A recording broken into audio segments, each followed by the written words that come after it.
Well, dearly beloved. Save the star. Stop that hot. All right. Well, everybody, thank you all so much for coming from wherever you've come from. Who drove more than 2 hours to get here? Thank you. Thank you. Thank you. Thank you. More than 3 hours? Here. 4? Well, I was at my mom's. Thank you so much.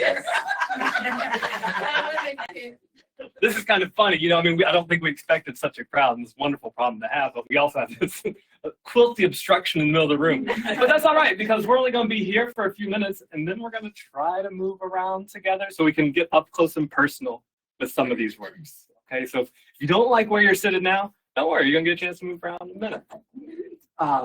Raise your hand. This is the first time to the Southeastern Quilt and Textile Museum. Well, thank you for coming out. This is a wonderful place. This is the first stop on the national tour of Southern White Amnesia. So I'm so thankful.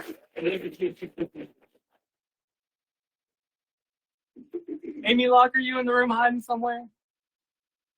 Thank you, Amy. If you can hear the sound of my voice, I appreciate the invitation to show the work here and to tell these stories. If y'all are waiting outside and one come in, we got room along the walls inside. Feel free. There's still an open space back there. Right here. Right in the middle. Come on in. We can probably get you in here, yeah. Well, I said my thank yous. Now I got just a couple of disclaimers. Southern White Amnesia was a little piece of poetry that I stumbled on about 3 years ago. I just couldn't shake it. Want to be clear, though, there are many kinds of amnesia in this world, right? Not just the Southern kind and not just the white kind, although that's the kind I know the best, being a Southern white person. So that's what I've chosen to explore in these pieces. I also made a decision early on with this body of work to, well, I'll put it to you this way. I grew up in the Southern Baptist Church, and in the Southern Baptist Church, we give testimony. Right? We tell the story of how we got to where we are, how we started thinking the way we think, right? So I'm going to give you my version of that in regards to how it brought this show into existence. I was 6 years old when I first learned I was a white person. And it's not like my skin changed color when I went into kindergarten, right? I just didn't know it. And looking back on that moment as a 6-year-old, I realized that whiteness is something that we're not born with. We step into. We get educated. We get corralled in certain ways. Good to see you. Y'all come on in. Hey, Lloyd. Thank you for coming. So that was 6 years old. I wonder when the first time you realized you are the race that you are. Is it earlier than that? Is it later than that? Just a curious thing to think about. Because white folks, we don't often have to think about that kind of thing. Just because I realized I was white didn't mean that I realized there was a situation. We'll call it like that. In fact, I was a bit of a late bloomer when it comes to realizing that this country has quite a big situation. I was 32 years old when Trayvon Martin was killed. All he wanted to do was get a bag of Skittles. And I think about my own little brother who had his own foolishness when he was a little kid. They had to call the local cops. And thankfully, my little brother's still with us today. He's the father of a beautiful 9-month-old girl named Chandler. And that made me an uncle when she was born. I'm so thankful he's here. I just want the same for everybody. No matter what the color of your skin is, no matter what the body that holds your soul looks like. That's what I want for everybody. Trayvon was killed in 2012, if I remember correctly. But I didn't know what to do with that. We could list a few other names. And I'm going to invite you in just a minute to list the names if any come to mind. But it wasn't until 2020, George Floyd, where so many of us, meaning white folks, I'm going to say a disclaimer here. When I say us, I'm speaking in the framework of this collection, right? I realize not all of us here are white folks. I appreciate you being here. But when I say us generally, in the framework of this collection, that's what I'm talking about. But George Floyd, 2020, we saw a dude who was accused of maybe passing along a counterfeit $20 bill. Ended up getting strangled for it. I wanted to do something about it. I felt a very strong reaction to that, but still just didn't know what to do.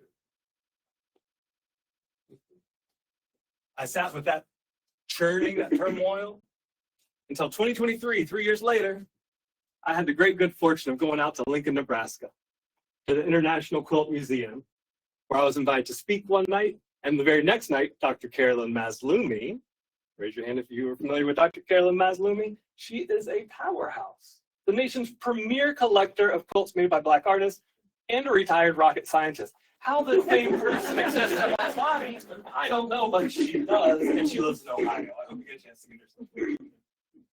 But she was showing a collection of work at the International Quilt Museum. I was giving a talk the night after I did. And it was walking around that collection with her, and then getting pulled by the elbow by one of her good friends, Edgenetta Miller, who took me around the exhibit to show me her quilts that she had made and that were shown in that quilt, in that exhibit.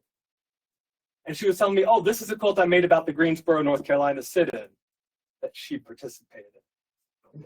This is a quilt that I made when I was helping a woman at the doctor's office put on her mask during the pandemic. She was telling me these deeply personal stories that connected to much larger national and international themes. But the brilliance of this framework, the way she was telling me these stories, the brilliance of it is she's telling me personal stories. Can't nobody tell Edgenetta anything about the validity or the correctness of her stories. That's her lived experience.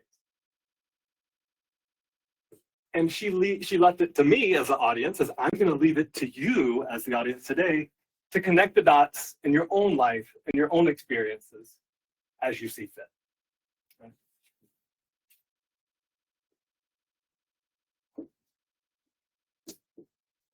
I said I was going to give us a moment to call out some names. I'd like to do that before we begin.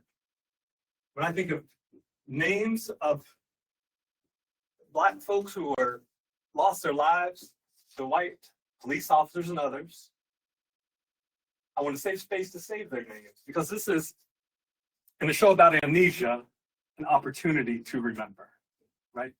So we remember so many people, we can't say all their names, but we can say Trayvon Martin. We can say Breonna Taylor. We can say George Floyd. We can say Michael Brown. Thank you. Who else? Rayshard Brooks. Rayshard Brooks. Eric Garner. Eric Garner. Sandra Bland. Sandra Bland. David Castro. Keep them coming.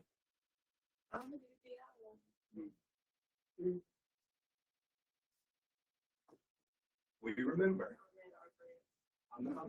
We remember. We remember. So today, in their honor, wishing that they were here with us today, just like my baby brother is still with us today, I want to show you some of this work. And this is the best way I know how to make the world that I wish to see.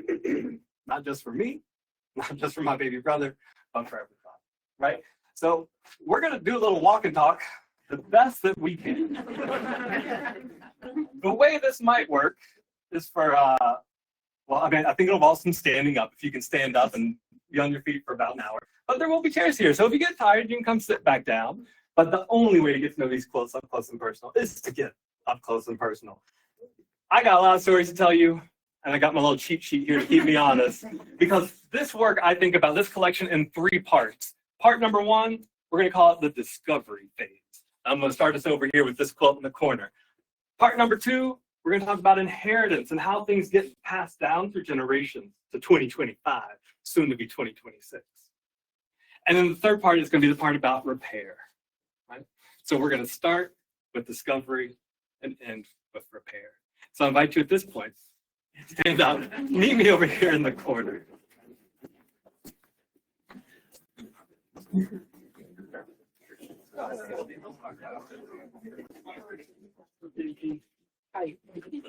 do the best we can. We'll do the best we can.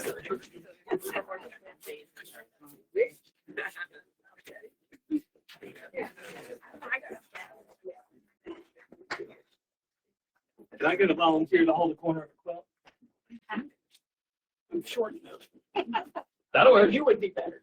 All right. So the quilt you're looking at here is the very first quilt in the collection. It's called I Think We Would Know. Let me tell you a story. When I'm the family historian in my family, love my family tree, and I just thought I was figuring out who my ancestors were when I was doing that research. But I started to discover about 10 years ago that some of my ancestors had engaged in slavery. They had enslaved other people, which I had never heard of growing up. And that fact surprised me. I took this question to a family member. I said, is it true? Do we enslave people? And she said real fast, no, I think we would know. Mm-hmm. And these, how many words is that? 1, 2, 5, 6, 7, whatever. These words catalyzed the entire collection because it made me wonder in that moment, standing in that kitchen, how many other Southern white folks are wandering around assuming they would know if their family had enslaved other people, but maybe not wanting to do the work. And that response to that impulse is entirely understandable. Nobody likes to talk about slavery. It's not fun. But the effects linger. And until we deal with it honestly and squarely, we'll be dealing with it, right? I'll just point out that this was built on a traditional block quilt, a pattern quilt, where you see two American classics, Sunbonnet Sue and her friend Overall Sam. And I'd never seen this before. Hey, Sonny. I'd never seen this before in this light before this collection. That is, notice how Sunbonnet Sue, she's not even looking at us. She's not looking in the right direction. Neither is her friend Overall Sam. So how would we as white folks even know if our family had engaged in slavery if we're not asking the questions? So I'm asking the questions and I'm encouraging all of us to ask the questions. Okay, so this is step one. Step two, we're not going to walk over there because we're a large crowd, but I'll just point out to you so you can see it on your own time. There's a marionette puppet in the opposite corner. That's your great aunt Dicey. I grew up hearing stories about great aunt Dicey. And by great, I mean like 6th grade. Like she's way back there, right? But I heard about her heroism in the Revolutionary War. I heard how she put herself between the tip of a gun and her father to save his life, right? She is a bona fide hero. And she enslaved somebody. In fact, she enslaved a person that was supposed to be manumitted at the death of her owner. So there's a real tricky, complex thing there. And so I made her into a marionette as a way of saying, we use our stories, the ones that we allow to pass down through generations, that come with strings attached. They come with ways that we can manipulate the stories to tell the kind of story that we want. So that's your great aunt Dicey. Okay. Let's turn here and pay our attention now to the center of the room. I got 3 primary source documents that I'd like to point out to you. I got this from a tapestry weaver named Tabitha Arnold. If anybody knows Tabitha, I went to see one of her shows. She had all these primary source documents. I thought, this is a beautiful idea. How could I do that? This is just a taste of what I started to find in the early phases of my research, right? So the piece that's closest to me here is a diptych. It's 2 pieces together, and it's called A Fitting Climax. It is for a man named Jacob Duguid, who was 4th great-grandfather, one of them. You know we got a bunch of that. And the obituary is part of the diptych. And it praises, you know, his good Christian virtue. What a kind and loving man he was. In fact, it says Mr. Duguid was singularly fortunate in the selection of his wives, all of them being women of superior mind and heart. Sounds pretty good. He was rugged in his honesty, simple in taste, kind in manner, content to work out life's problems as a humble citizen and a retiring but devout Christian. Enter the second part of this diptych. This comes from the 1850 slave schedule. It was part of the census they did in 1850 and 1860. We see the name of the same man, Jacob Duguid, and the 11 people that he enslaved. So this man, who was simultaneously a devout Christian, was also enslaving other folks. You can see here, all we know about them are not their names. We know their age, their sex, their color, and whether or not they were a fugitive from the state of Kentucky. About 4 of these folks are listed as black, the rest are mulatto. He may or may have not enslaved his own children. Whether he actually enslaved his own children or not is not important in this particular case because we know that it happened quite a bit in the South. Last primary source document over here on the other wall, or floating in the room. Appreciate it.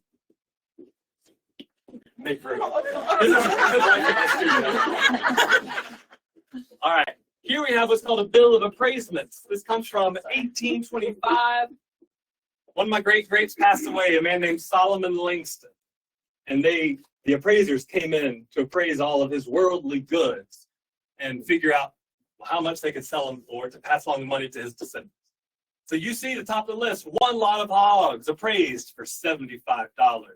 1 bay mare, 1 sorrel horse, 1 gray mare, 1 lot of cattle, 1 lot of sheep, 1 lot of geese, 1 Negro woman, Jane, and son Clark, $500. 1 Negro girl, Eliza. Goes on to list Leah and her daughter Pamela, Maria, Lucinda, Molly, another Jane, Wesley, Adam, and Spencer. We remember these people. This might be the only document in existence that points to their existence. So we honor their lives through this document. Many of the names that you see here are also on this quilt that I just kicked away on the floor. We'll hold it up so some more folks can see it. Can I get somebody to hold up a corner for me, please? Yeah. Thank you so much. We're going to have to hold it high for a moment if you can. Let me know if your shoulder gets tired. This is a recreation of a family burial ground outside of Lawrence, South Carolina. That's where a lot of my family came from, right? My partner and I went, we got a local guide who took us back in the woods so we could find this family burial ground. What was once an open space, fenced off by a stone wall, had now grown up in the woods. We would not have been able to find it if we didn't have a guide. What was interesting to me in that moment, what caught my attention, and what I couldn't let go of, is as we're walking through this cemetery, this largely overgrown, we see in the back, there's some real nice tombstones, marble, about hip height, ornately carved, lots of biographical data, a Bible verse or 2, some cute little angels. I mean, these were nice tombstones. On our way back out, after we'd taken pictures and all that, I began to notice that there were these subtle indentations in the ground. And they're all about 5 or 6 feet or so. And they had a rough-hewn rock at one end. I said, what that's about? She said, well, we think that's probably where they buried some of the folks they enslaved. Huh. Notice it. We walk outside the wall and we begin to see other indentions in the ground. And what stuck with me and what I couldn't get out of my mental crawl was that even in the afterlife, white folks were making decisions about black folks. Who got to stay inside with the family and who was forced outside into the woods. We have here several crosses bearing the names of the same folks you see here on that primary source document. In fact, I had to update this quilt because I made it about 2.5 years ago and I hadn't found this exact document yet.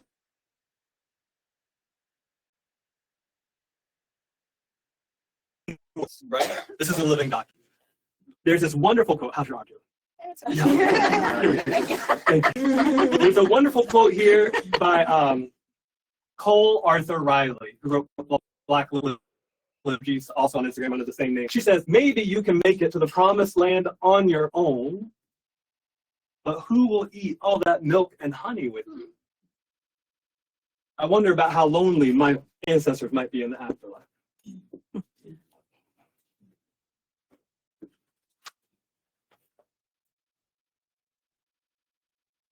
Speaking of ancestors, let's take a look at this piece here in the middle with the projection. If you're standing in the way of the projector, that's just step to the side for a moment if you don't mind. Hey, Alva, that's my great-grandfather. I wear his ring to this day. Excuse me, Alva. This ring, you might have seen it before. That's his ring.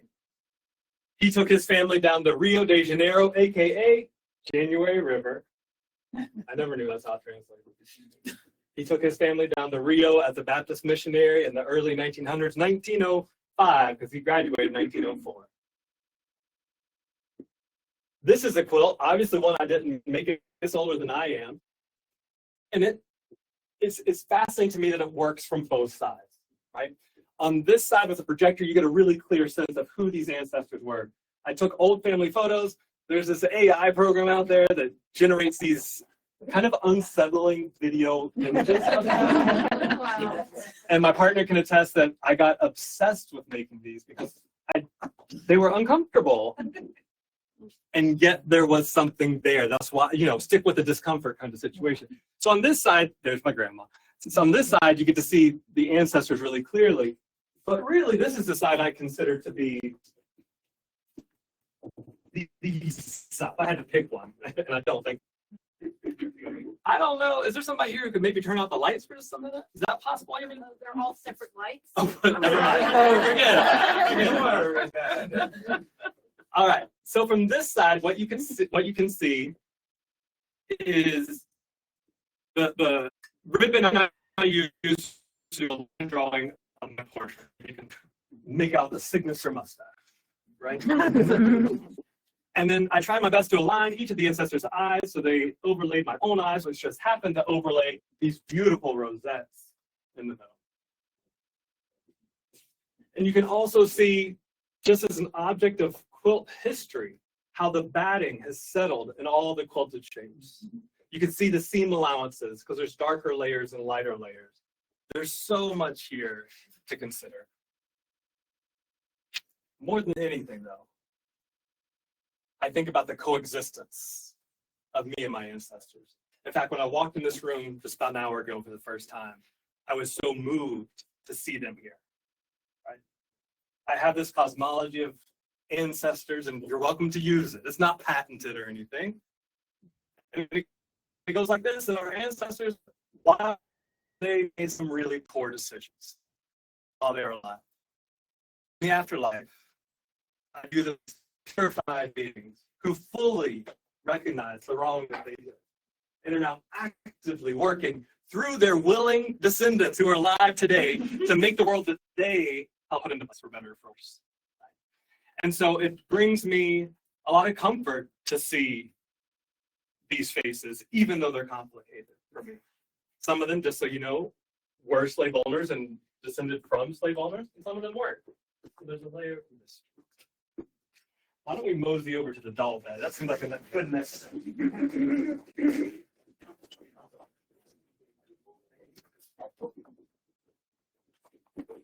All right. Gather around. There's lots of room up front. Scooch, scooch, scooch.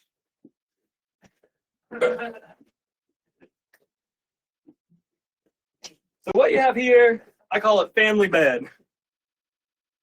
Looks like that for folks on the back row. I found this bed. I even paid $32 for it, which is more than I pay for old stuff usually. But I was obsessed. I knew something could be done with it. I didn't know what exactly. And then I got this idea. I made 35 ancestor dolls. They each have their initials on them. These dolls were the 35 ancestors that I've identified today that enslaved other people and exploited black labor for wealth, right? So these are them. There's 5 women in that crowd. And there's me. And we are all piled into this big, awkward family bed together. We can't cancel our ancestors. Right? Like, we came from, I carry their DNA. They had the seeds of my DNA in them. So I can't write them off. Got to do something with them. And that's what this collection's all about. It's fun. All right. Keeping me honest. Let's see here. We talked about a lot. Let's keep talking about family. Let's look over here at this one. Silver dollar on the back wall. Oh, you're good.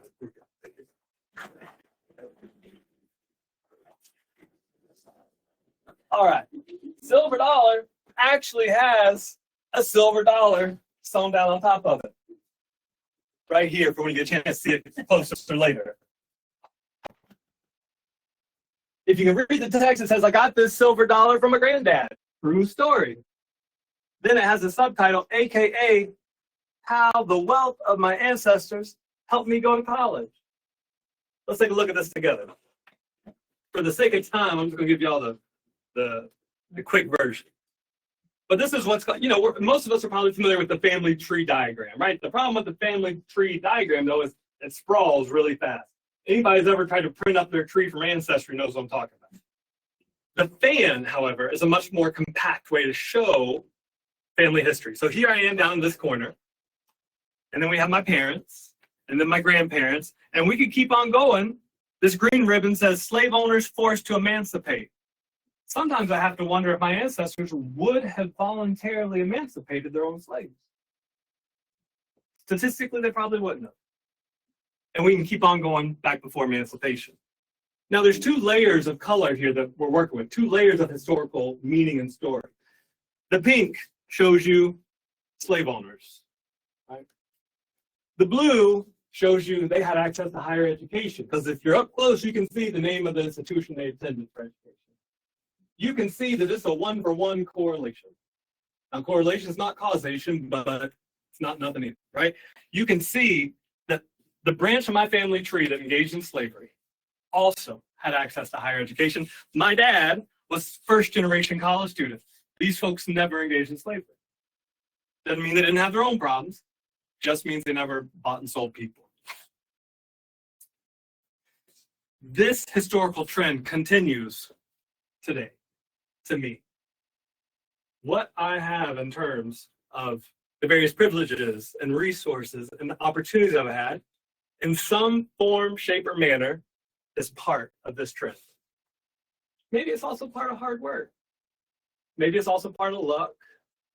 Maybe it's also part of privilege. Right. That's silver dollar. Got that from my granddad.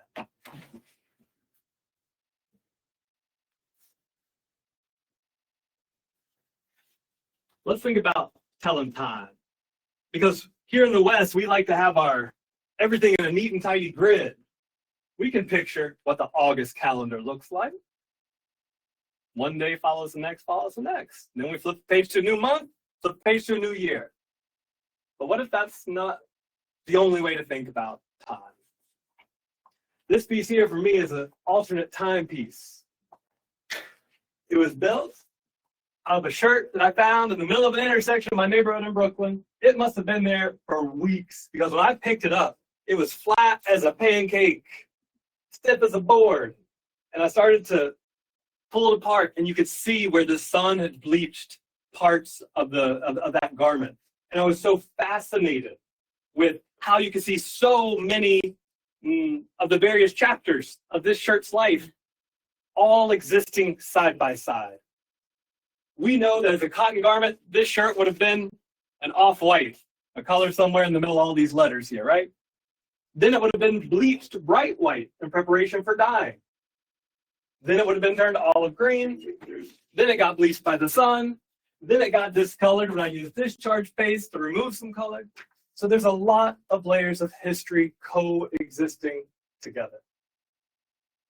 Which leads me to my other timepiece, which folks in the back corner, you're real lucky, you're right there. It's that dark one with the pink square in the middle. There you go, make your way. I'll meet you over there.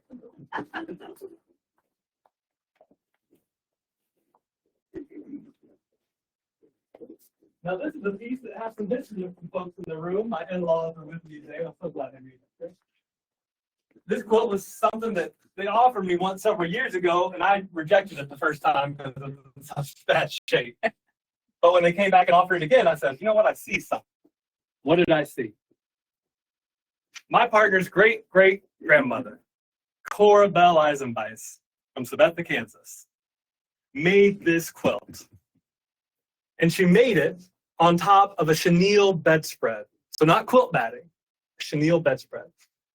If you know chenille, it has a really high texture, right? The stitches create these really dense ridges, which means over the decades, the patchwork that you put on top started to abrade or rub off on top of those chenille stitches. It's a really fascinating pattern of abrasion that we don't really see in quilts. And so what I chose to do was kind of document it. I got yards of this black silk chiffon, stitched it down on top. Because you know how sometimes on the news, they have a document that they want you to focus in on one part. They mask the whole document except for one. Same here. I want you to pay attention to this. I want you to pay attention to the fact that when Cora Bell chose to use this chenille bedspread as a batting, there were ramifications for generations to come.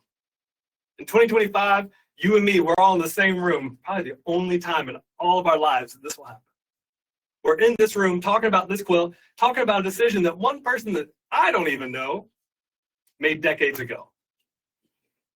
This is my argument for policy change. Doesn't matter whether we did it, but we're going to take care of it.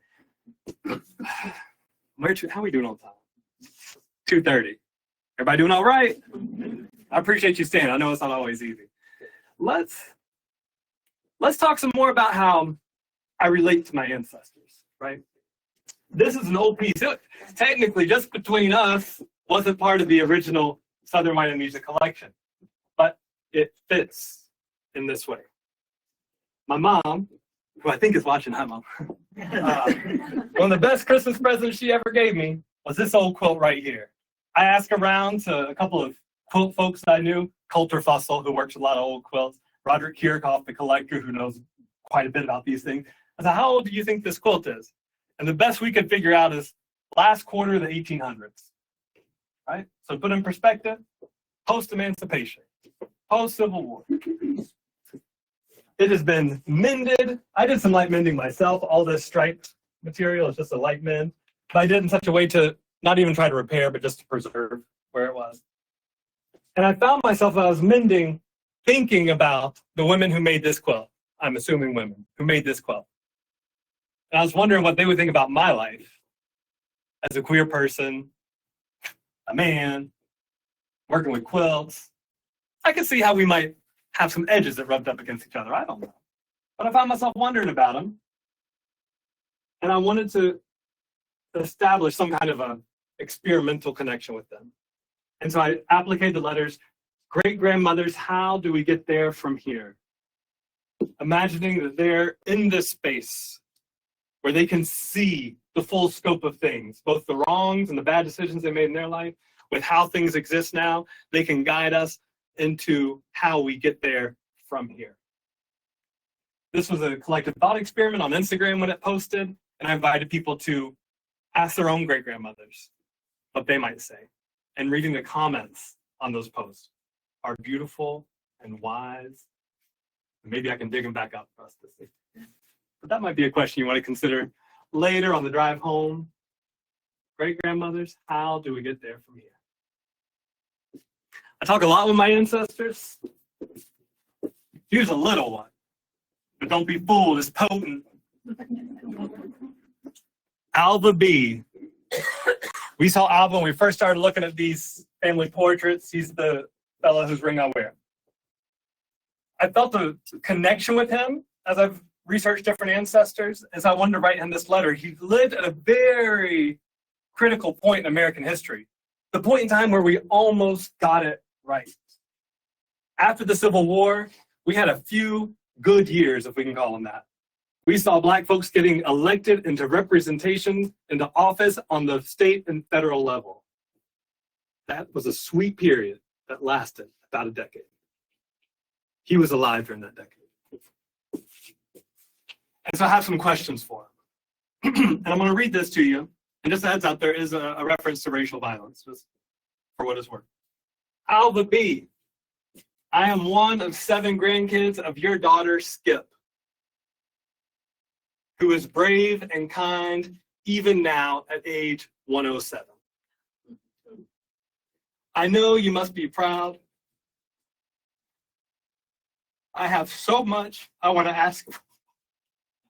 I don't know why this is happening. I have so much I want to ask you.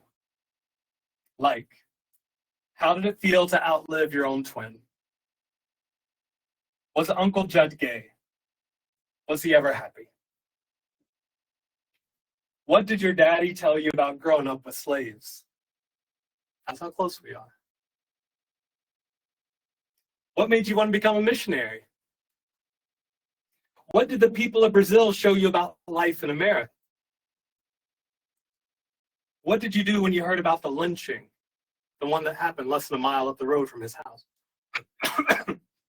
And then it says, I sleep with this under my pillow. XOZ, that's my sign off. May 20th, 2023. I slept with this under my pillow for 3 nights. No, according to the record, 5 nights. And the dreams were so intense that I had to retire it as a dream quote. There were answers that were coming. Answers that stick with me even now in this moment. Maybe that's why I got a little choked up. If you want to do some dream work, highly encourage that one. Speaking of dreams, let's look at snake handler for a second. Turn around, look the other way.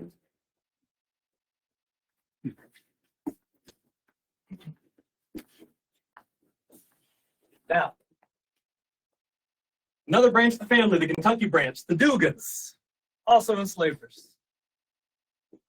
I was sleeping peacefully one night when Hiram Dugan came to me in a dream.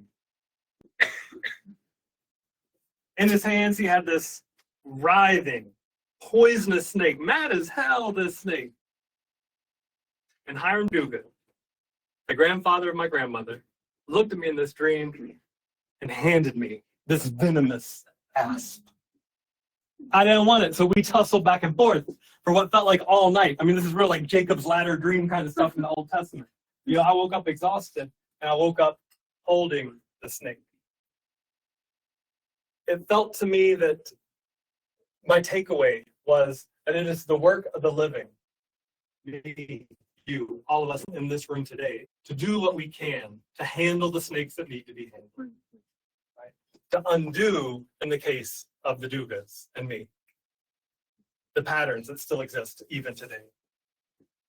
And so this is styled after seeing those church banners growing up in the Southern Baptist Church. Right? It says, snake handler, now take up thy serpent today. A little call to action for you. It says Zach 129. That's the date I made it, but I like that sound like a Bible verse. And there's 3 little eggs down at the bottom, 3 little snake eggs. You got to keep our eyes open. Now, conceptually, if you'll follow me over here, this one's called Our Children and explains where the snake comes from. I'll read it to you. I'll tell you before I read it, though, that it's written in a style of text called boustrophodon. You know, here in the West, we're real used to reading left to right. And then like a typewriter, for those of us who remember typewriters, we reset to the left, and every new line we start from the left, reading. Boustrophodon, though, is Greek for as the ox plows. So we get to the end of the line on the right. The next line starts on the right and goes backwards. And so you snake back and forth through the text. Okay? So I've had that in my brain. I thought, what can I do with it? This came out. So I'm going to sneak over here so I can read it. I encourage everybody to spend some time to see if you can read it. It's easier than you might think it'd be. But for folks that aren't close, I'll read it for you. Our children, and again, our in this case referring to white folks. Our children are born with a snake in the crib. Hold on a second. Let's just stop right there. A snake in the crib. If you walked into a baby's room and you saw a snake in the crib, it would be a case of high emergency. You would stop everything you're doing to make sure that baby's safe. Okay, let's pick back up. Our children are born with a snake in the crib. This guardian serpent whispers silver-tongued seeds into the open ears of our children that bloom later in life. Whispers like, all this belongs to you. Whispers like, you have all this because you worked so hard. Whispers like, they don't work hard like you do. Those are the whispers that I've heard as a white person growing up my entire life. Those are the whispers that when I came home as a 6-year-old, and I used the same term of endearment that my friend Lakeisha had used with me on the playground, honey child, with my brother at the dinner table, I really quickly learned based on the response to people in the room that I don't say things like honey child. That was a whisper. As white folks, we all have those whispers, those moments where we can point back to and think, Oh, I realize there's a line there now. This piece is also really beautiful if you can see it from side to side. Like it's just gorgeous. Okay. That was a question. Yeah. Do you, well, obviously you did it intentionally, but it gets harder to read as you go down because you didn't stitch it as fully. Mm-hmm. Can you talk about why you did that? Yeah, because whispers are ephemeral things, right? Whispers are things that materialize in one moment and disintegrate in the next.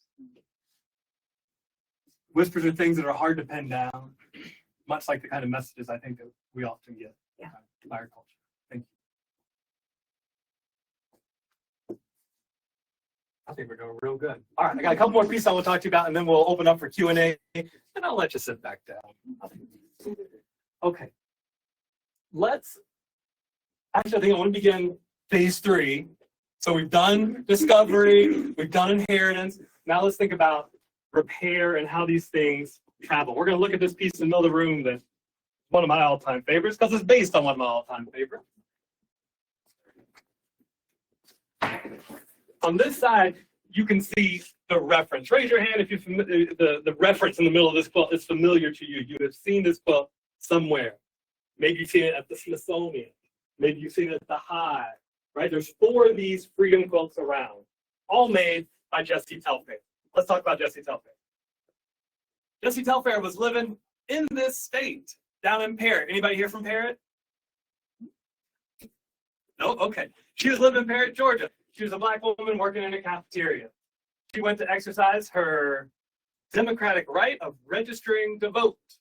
When her white boss found out about it, he promptly fired her. She was still so incensed about it. A decade later, when she was at a SNCC meeting, they encouraged her to start quilting. She had made some other quilts before, but nothing political, nothing trying to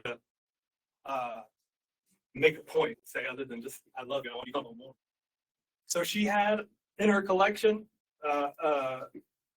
Ladies' Home magazine that had a quilt pattern in it with an alphabet.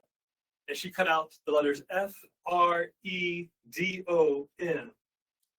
and wrote freedom 7 times on her quilt as well. And what I thought when I first saw the quilt many, many years ago, was like, that's right, America, let's go. Here's Jessie Telfair celebrating something that we all hold dear. But learning the story behind it, I realized, oh, maybe there is a degree of celebration. But I think it's more of a critique. A critique that resounded so strongly that she ended up making 4 of these, and they ended up getting picked up in major national institutions, right? We know that the internet knows that her great-grandkids know the work that their great-grandmother made. They know that she has work in the Smithsonian, in the Hive. This is a point of family pride.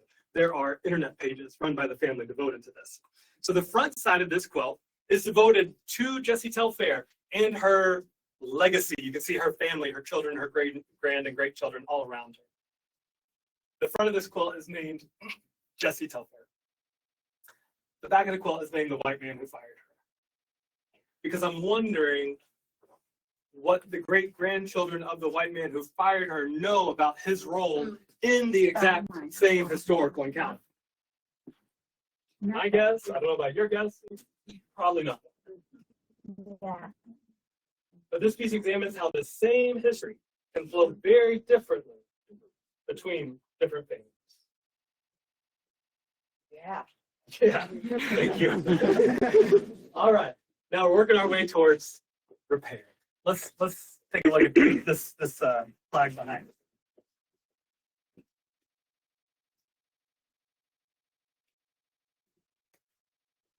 Now, this flag was a gift to me by Catherine Greenwood Swanson. I don't know if anybody knows, she runs a repurposed materials store up in Massachusetts, but also online. She's incredible.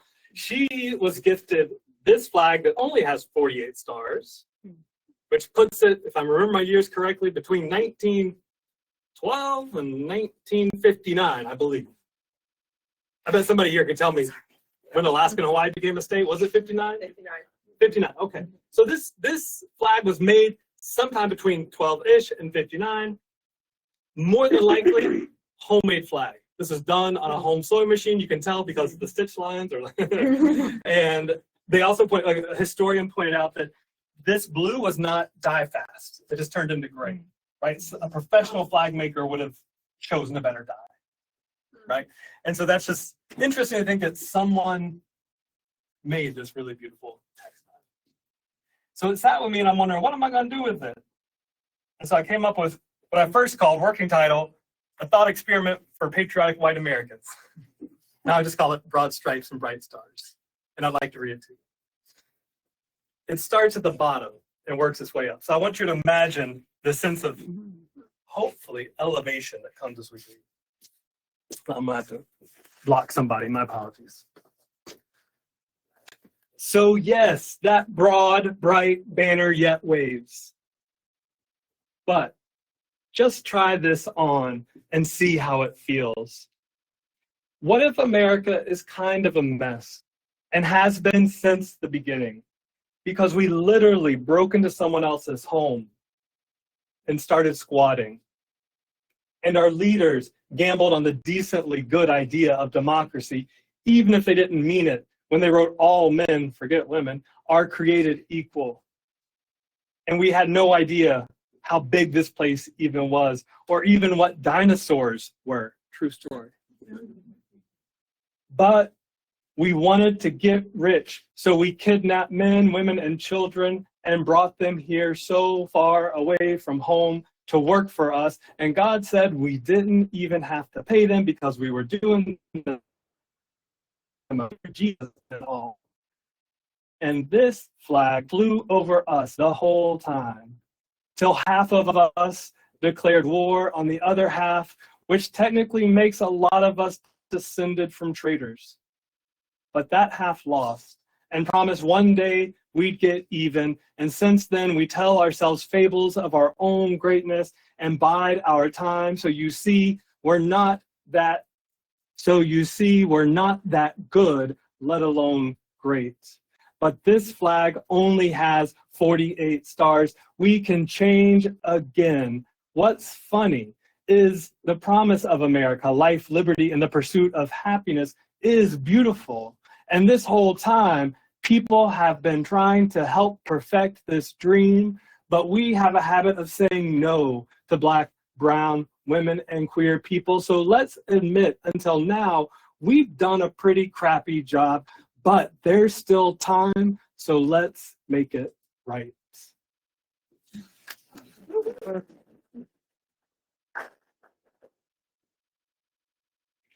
Those last words, let's make it right, from James Paul.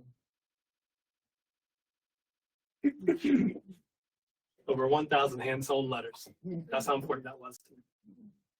And I think that gets the power of textiles, is that you don't even have to know that much about sewing to look at something like this and be like, that's a hell of a lot of work. Why was that so important to somebody that they took hours and hours and days and months to make? The sheer presence of the labor invites people to linger and to contemplate. At least that's my hypothesis. My last piece, and then we'll open it up for questions, is over there by the doorway. You'll find a chair with a blue and white quilt. Sorry. You're doing so good.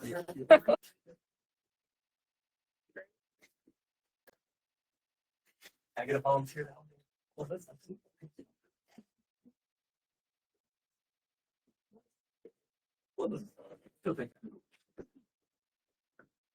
I don't know if any of y'all ever sit in bed at night looking at eBay old quilts and stuff. I saw this quilt and instantly knew I had to have it because the construction is actually really traditional, right? The maker of this quilt, this is not a piece quilt. It is an applique quilt, right? So the maker took a white square, appliqued blue corners, a blue diamond, and then on top of that applique, she appliqued a white square. So there's layers of applique, which lend it to another interesting pattern of abrasion, similar to what we saw in Generation over there, right? And mini blocks, like here's a great example. You're just left with outlines of the stitches. And so I knew I wanted to do something with it. So this I'm calling a reparations quilt. I am repairing in the sense of reparations, but not in the quilt sense, right? What I'm doing is I'm not trying to even make this quilt. I can't change history. I can't rewind time and make this quilt whole again. But I do know that as quilters, and I know this will resonate with a lot of folks here, when we see a quilt that's this old and tattered, it kind of tugs at our heartstrings a little bit. So somebody put a lot of work into this, and this turned out like this. Let me do something about it. And I want us to bring that same ethos into the tattered quilts that we see when we look around us in the world around us. Doesn't matter who did the thing that caused so much harm.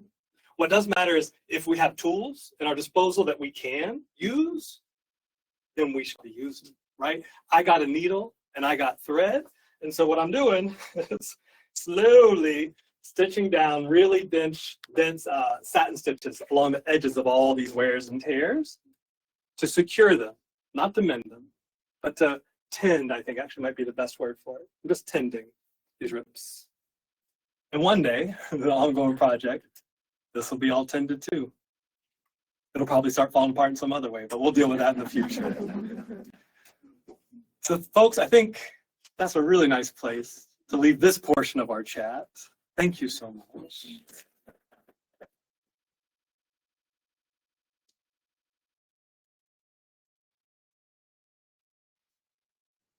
Oh yeah.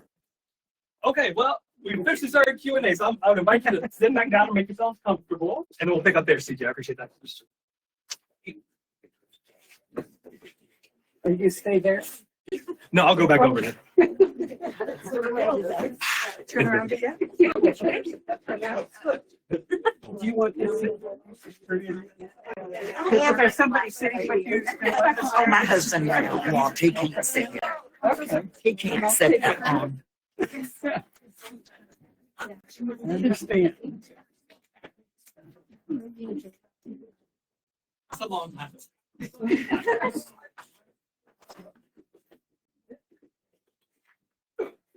Well, it's a long time to stand, but thank y'all for taking us through.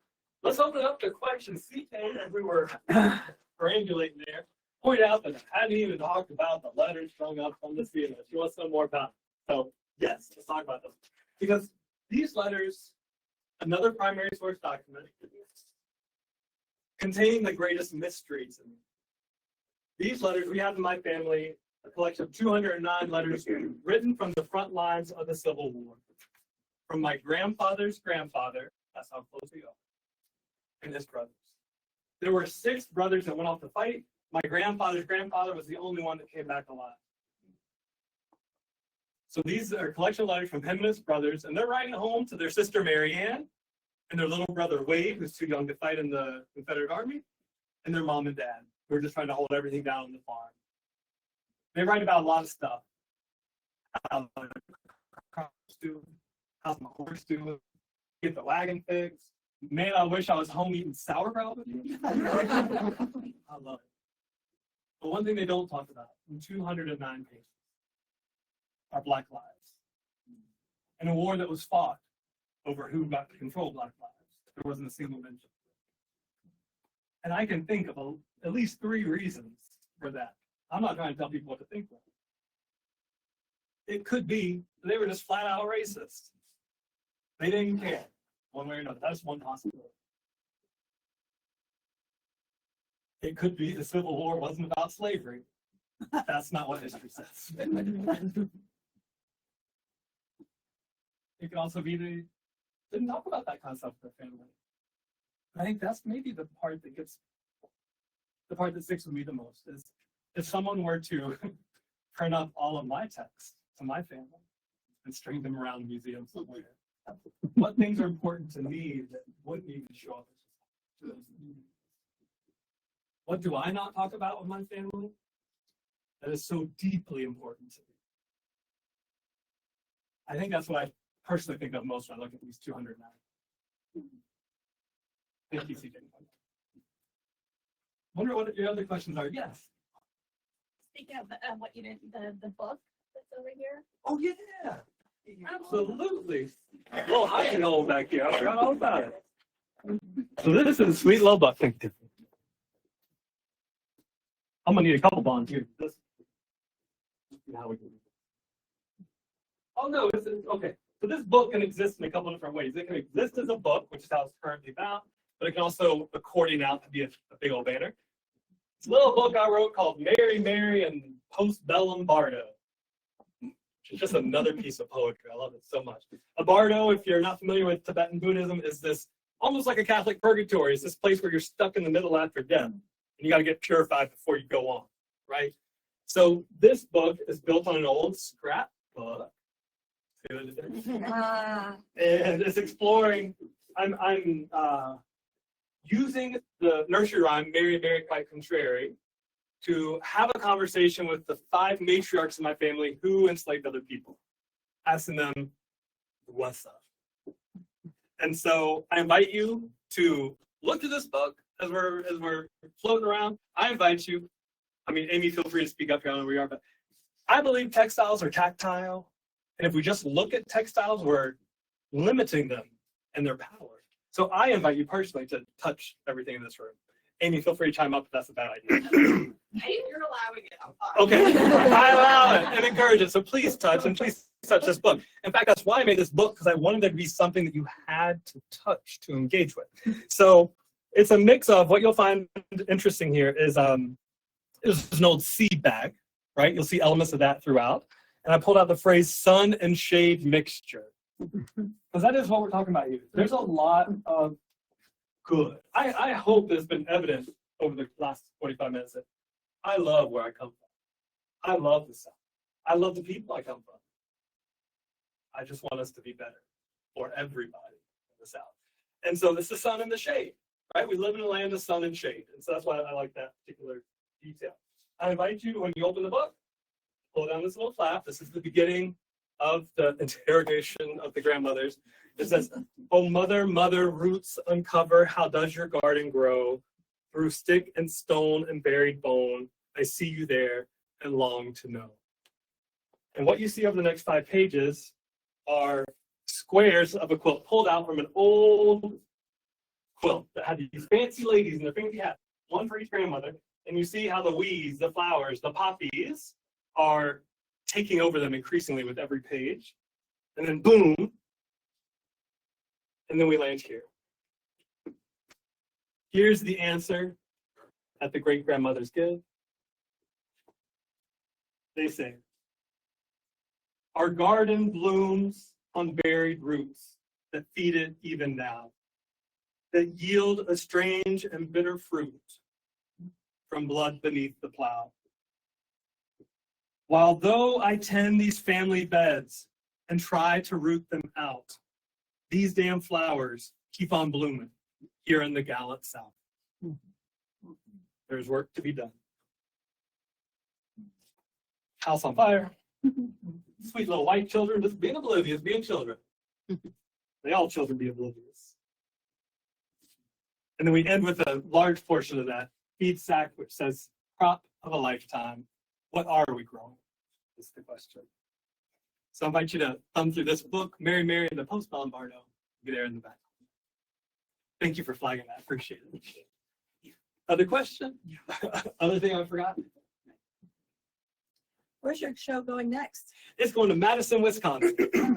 So if you know anybody up that way, feel free to send them the word. Yeah, it'll be a really nice location. It'll be there September and October, basically. Then it's going to go to Lexington, Kentucky. It'll be there for January, February. And then you and me and everybody, let's cross our fingers to see where it goes after that.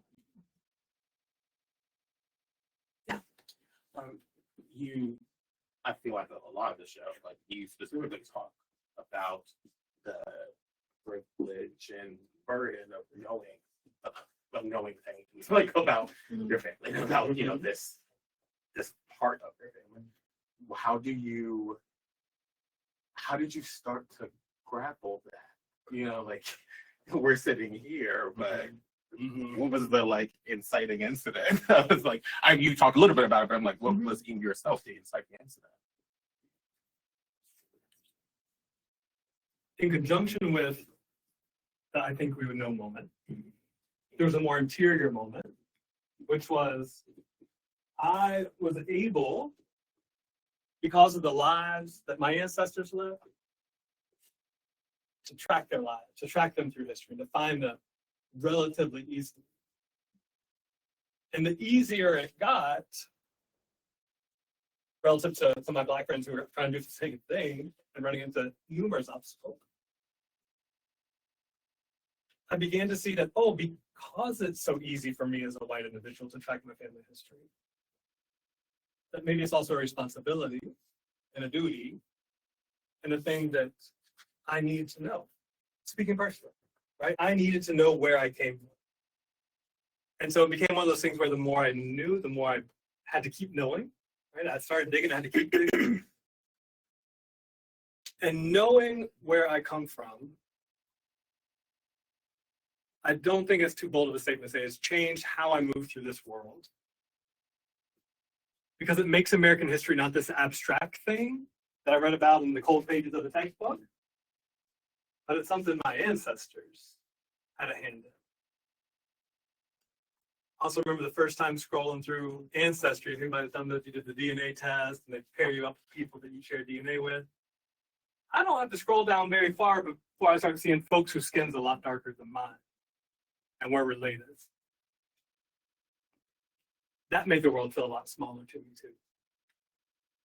And so I just think I'm trying to continue to synthesize and bring all of this together in a way that not only makes sense for me, I mean, this is more than a personal project, but also helps make the world that I wish existed for everybody. Answer your question. If there's more, you know. Yeah. I know that you said that you're still continuing and things are like a living document. Mhm. I'm just curious, like, how has your work transformed or evolved since making these pieces? Good question. I got a couple different pots on the stove. The one that's most related, but also the most nebulous at this moment, is called Country Spirit. And actually happened at Aramont, and I'll tell you more about that too. Where I want to begin to craft a new narrative, a new myth, a new understanding for the South. And by myth, I don't mean untrue, right? It is true, historical fact. They still have not released here in the state of Georgia, when they voted whether or not to secede and join the secession, that first vote has never been shared. Leads me to think it might not have been as unanimous as history would like us to think. So I want to tease out stories like that to create a new understanding of maybe the South isn't exactly how we've envisioned this entire time. You know, driving down here along the side of the road, I just saw entire swaths of kudzu taken over. And it's beautiful in its way, right? Like it's lush, it's leafy, it's green. But it's also very uncomplicated. And I think that kudzu offers a really interesting visual analogy for how Southern white amnesia works. Yeah.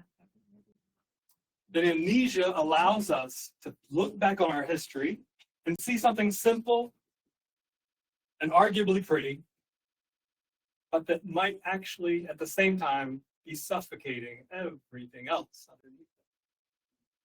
And if we leave it to go much longer, it might be the only thing there. So we got some garden tending to do in my book, you know? Got some weeding to do. So yeah, thinking about a new way of understanding the South that holds all the complexity, but also doesn't throw the baby out with the bathwater, to use a random kind of violent historical expression, right? Like there's a lot of good here in the South. How do we be honest and true about that, though? And that's what I'd be interested in exploring next. Yeah. Behind the labor, the manual work, the talent, the creativity, I feel like there's a call to action. In your heart, in your conscience, what is that call to action? For me, it's to do what I'm doing today. Tell the stories. I got told stories growing up, and I share them with y'all now. I've learned stories. I share them with y'all now. I invite you to share your own stories. At the same time, think about your own stories. Think about not only the ones you've always heard about your great aunt Dicey, who was the Revolutionary War hero, but what are the stories that you might not have heard? You can start with the most notables, right? Start with your Dicey Langstons, the ones that are easy to find information about, and just see if there's something complicated in the closet. There might be. I would also encourage folks to know your own family history, because I do think, and Sam, this goes back to your question, that when I saw how deeply involved my ancestors were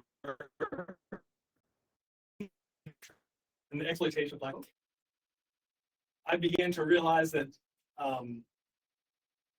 this idea of racial justice, which seems to me to say it that way feels like very ethereal, like hard down, became a very grounded, right?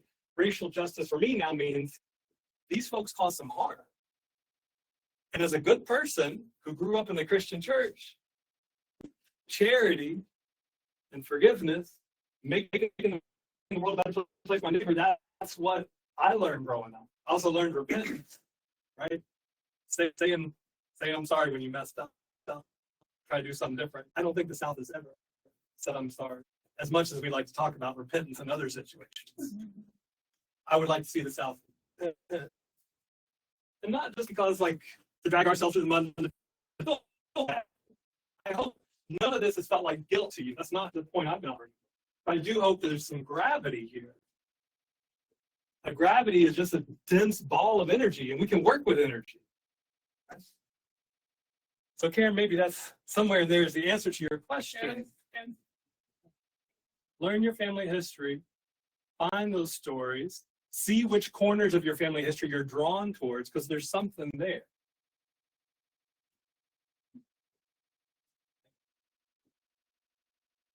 I have kind of a two-part question. Sure. Okay. The first is, can you tell us a bit about how you came to stitching and quilting, your origin story? And then the second part is, what has it been like for you to come back, to move back to the South? Yeah. And then feeling the gravity of these new topics that you've been working with for the last year or so. Answer number one. Started making quilts. Made my first quilt for a friend who had their first kid. Baby quilts are a gateway drug. Don't ever get started. Don't ever get started. You made a baby quilt, you know what I'm talking about. What's interesting when I think about that very first quilt, though, I don't even have a picture of it. But there are certain elements, even though it's very different than what I make now, that have been common threads throughout the entire, right? I used discarded materials in that first quilt, salvage material. It was a pinwheel quilt, so the corners didn't match. We'll call that wonky. And there was a joy. And I think most of the work that I do has those three. Now, how's it feel to be back in the South? Like home. Like I know my people. New York is a beautiful place to be, and cities like New York are beautiful places to be. Right? In a place like New York, there are 8 million ways to be a beautiful human being. That's not true everywhere. Right now, we're living in Swanee, Tennessee. Swanee is a beautiful place, full of beautiful people. Maybe 3 or 4 ways to be beautiful in Swanee. And Swanee has an interesting history all of its own, and maybe that's the subject for future investigation too. It's the University of the South. The original motto, or one of their guiding mission statements, whatever they're calling back in the 1860s, was education for the natives, by the natives, and they weren't talking about Native Americans. So in many ways, I feel like living in Swanee is ground zero for white people. Like there's a lot of things happening there, both good and also like as like approaching it like an anthropologist. I see amnesia at work over there. Oh, love. How do I end up anywhere, love? I'm part of that job. Yeah. Did you do a residency at the Image Center? No, I haven't done that yet. Okay. Yeah. Okay, I was thinking. Beautiful place though, Hambridge Center. If you haven't been through. Well, I don't even know where to start because I'm so inspired by your work. Your generosity of sharing these stories is just really fire. And I didn't expect to cry. It comes up at the funniest moment. But my question's about snake handler. That, I just love that.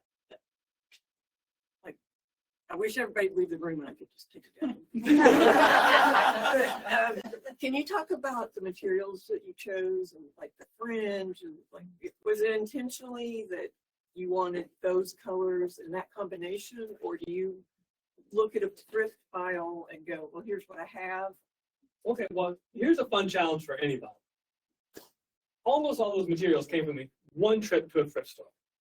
I knew that I wanted to make a church banner. I knew like the basic image. So I'm like, I need X, Y, and Z. I need 4 different things. And so this is some old upholstery, which just magically looks kind of snake scaly. This is a tablecloth something or other, but then overlapping it creates this really sweet abilities for pattern. This was an old shirt that, thanks to its translucence, kind of gave kind of a painterly quality, like a sign painter quality. And then the red fabric actually came out of the bins at Penland with some scrap. But if you look close, there's like old Western motif, which is a whole nother type of white amnesia that I don't have first-hand experience. And the fringe is just upholstery fringe, which I love, found at a thrift store. Just reminds me of church banners. Can't use them on a church banner. When can you use them? You know what I'm saying? Thank you. Yeah. I had 2 questions. One is because I'm doing some similar work myself, so I'm curious how stitching and working with fabric as you work through your own internal process with reckoning with this past and your own family and the whispers, how the act of stitching, what that is doing for your own process by, relating to it through that. And then I also was just curious how the quilting world is responding to this work. Well, part 2 is easy. We'll find out together what's happening right now. The role of hand sewing in all of this historical exploration. I'm going to get 2 things. One, hand sewing buys us time, right? Hand sewing buys us time to process what we're learning. But we need more than time. We also need an outlet. We need something. We can't hold all this inside. So it gives me a way to externalize. Time and outlet. Yeah. I apologize if you said this at the beginning. I was a little late. Did we meet at Shake Crab? We did. Okay, Alexa, go ahead. Can you talk a little bit after having been through the journey of living in different places and coming back to the South and doing this incredible excavation and all the work? Can you talk a little bit about maybe 1 or 2 things that you find valuable about the South specifically? Redeemable.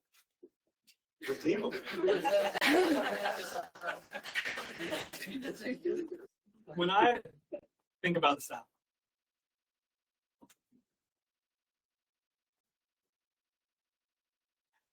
I think an unexpected emotion that I experienced more than I anticipated moving back south is I drive through, like driving down here, driving through all these small southern towns that were at one time centered around an industry, a factory. It has long since been shuttered. I'm assuming in the 90s or the aughts. I'm assuming because of NAFTA. I'm assuming because of what Clinton did and so many others that decimated so many small southern towns. And I find myself getting very angry, which is not an emotion. I don't feel angry with this. I feel something else, right? But I want to. I see so much value in these small towns, and I can see why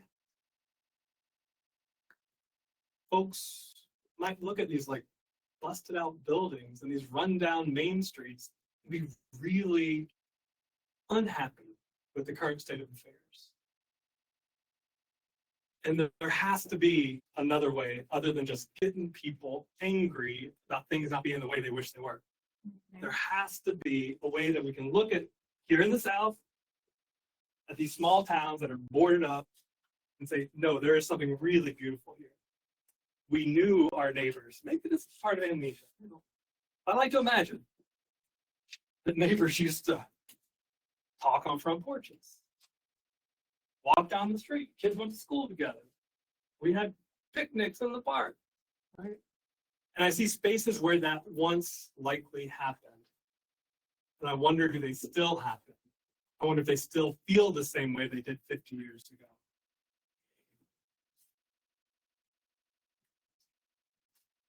And so I think that might be coming back to the South as an adult, after having lived in New York, my primary unanticipated response. Does that get at your question? Very much. You got to share what you found with any of the relatives that said, I thought, no, we would have known. So, part and parcel of this whole project has been a separate project of kin keeping, which has become kind of a buzzword in the last few years. Kin keeping, of course, being this role of keeping your family together, largely relegated to the women in the family. And it looks like remembering your cousin's birthday, right? Remembering so-and-so had that procedure 6 years ago and it turned out okay. Kin keeping. And so a whole part of this project that you're not seeing here is that interfamilial kin keeping, which is reconnecting with aunts and uncles and cousins, because we are all so spread out. We have gone years without talking to one.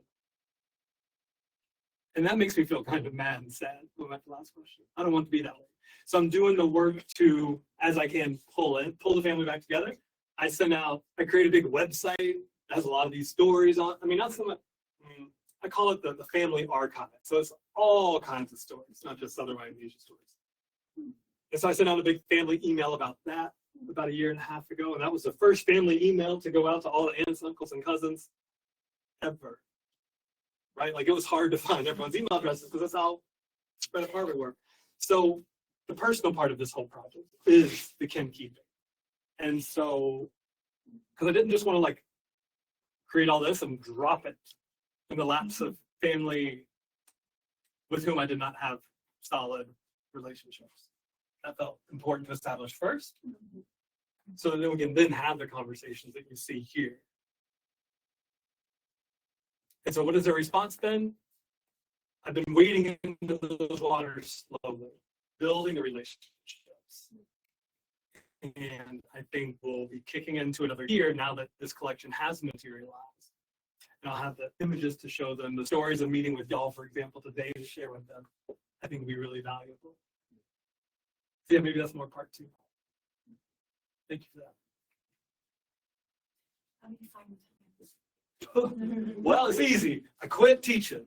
I just don't work.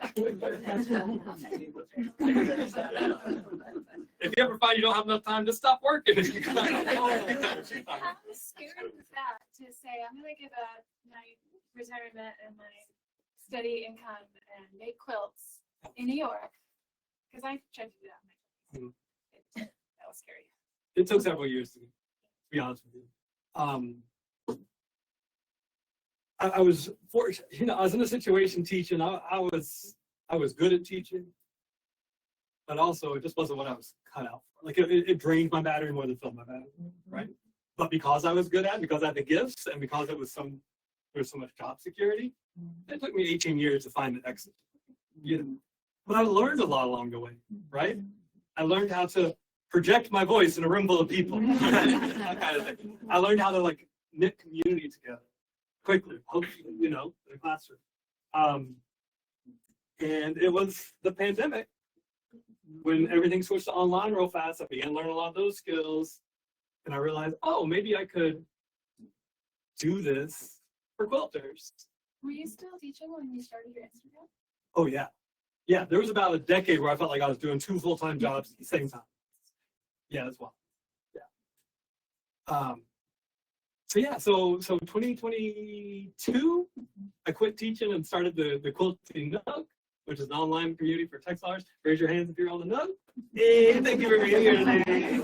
Thank you, I see you. And so that's the bread and butter, right? And that relieves me from, it gives me some bill security, right? And it allows me to, one thing we haven't talked about is all of these pieces are for sale, but I knew from the beginning that I could never take a dime from the sales of any of these pieces, right? Like if I'm making work about how my ancestors exploited labor of other people, I can't benefit from those stories. And so I would love to invite anyone who has a little loose change in their pockets to make a donation to the Thurgood Marshall College Fund. And we can talk about it. And I'll let you have one of these people. There's a whole situation. If you're interested, let me know. We'll talk more about it. But that's the idea of not just these pieces are operating on so many levels. One, it helps me understand what I'm learning and experiencing. Two, it helps me talk to folks like y'all, right? Three, I want to go beyond the conceptual though and make real concrete changes in people's lives. And so using these pieces as ways of taking literally old thrown away stuff and turning it into a college education for somebody who's going to an HBCU, that alchemy is incredible, right?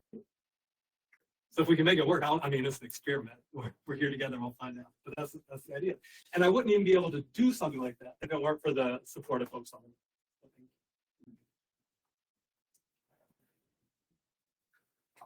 Okay, I have one more teacher question. Yeah, go for it. How long did it take to get over the guilt of leaving the profession? Zero. Was there guilt of leaving it? Because that's what I feel whenever I want to leave. I'm like, I can't just leave. Who else is going to do this horrible job? I can walk away and don't care. Here's the thing. I thought it was going to be this big deal. My principal didn't even say bye to me. And then I replaced me a week later. And I was like, oh, That's how it's an illusion, right? Yeah. We're not that important. Yeah. I know that. I know this. So are you talking about like a regular day in, day out job? Or are you talking about like going to Finland and teaching for 8 weeks? Oh, I was teaching high school Spanish Monday through Friday Oh my God. from 8 a.m. to It's 3 exhausting. For Yep. 8 years.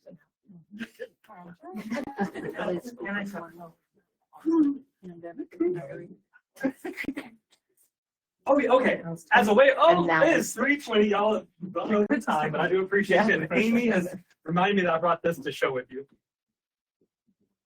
Thank you for remembering this, Amy. Inside this bag is a quilt that my great-grandmother made. I wear her ring under her husband's ring. I got two here. A medium told me that I would inherit 2 rings, and 2 weeks later I did. I'll tell you the details another time. But I got my grandmother's mother. Her name was Louisa Faux Duca Langston. Faux, they say is a family name, but you're asking a family historian, and we don't have any other foes in our family. And why we would name someone enemy, I don't know. But Faux was an incredible quilter. And so she found this pattern. It's a Marie Webster pattern that was really popular in the 30s. And she hand-stitched, hand-quilted this beautiful piece. The pattern is called Windblown Tulips. So I'm right here to show it. It was a way of having her here with me. Can I get this is a big quilt. Can I get a taller arm person? You can take that corner.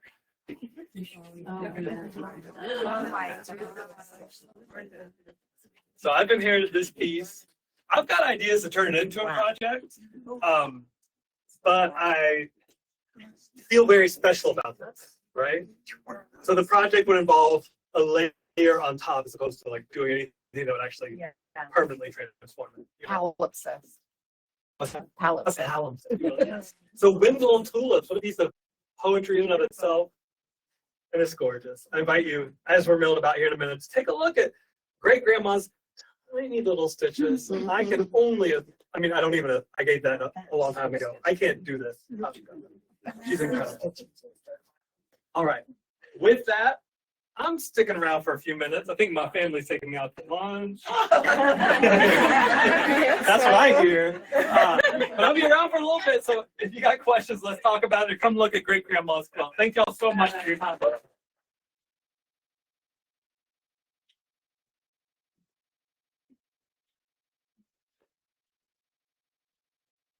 You are released. Thank you, Zach. Thank you. Nice for you. I actually am on the web, but just never on the but when I saw what you're doing, I was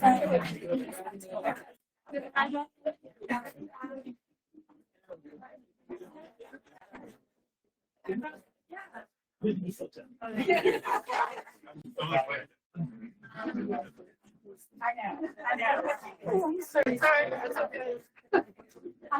I felt true, but I didn't know you not.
I will say how.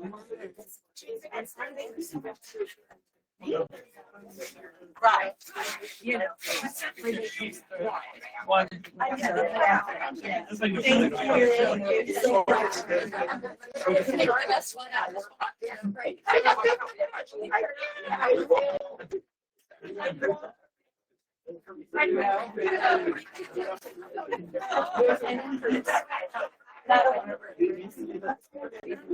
So many things go back to school.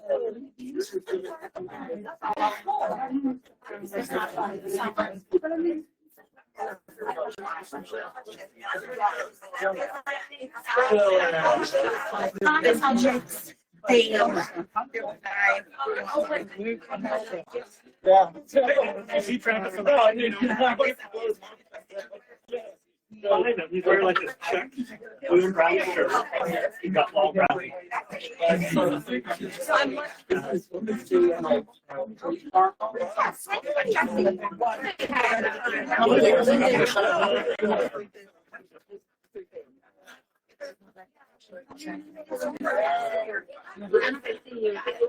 Yeah, we did that. Yeah, you're the reason I have a Fight it one more time. Yeah, mine kind of. Oh, yeah, I don't know.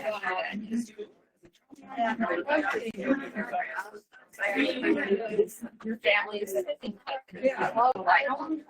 Yeah. Some of them are.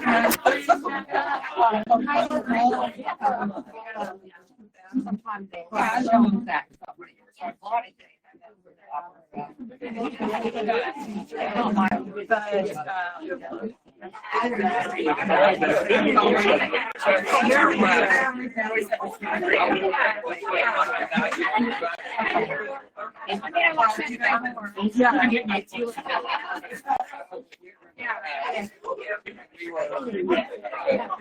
Sitting near each other, and then we're kind of questioning. That made it hard. Ends up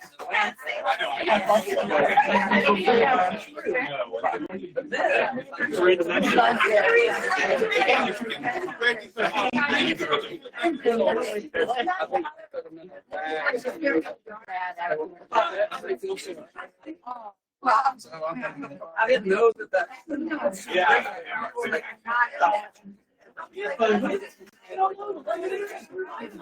All right, yeah, that would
Yes.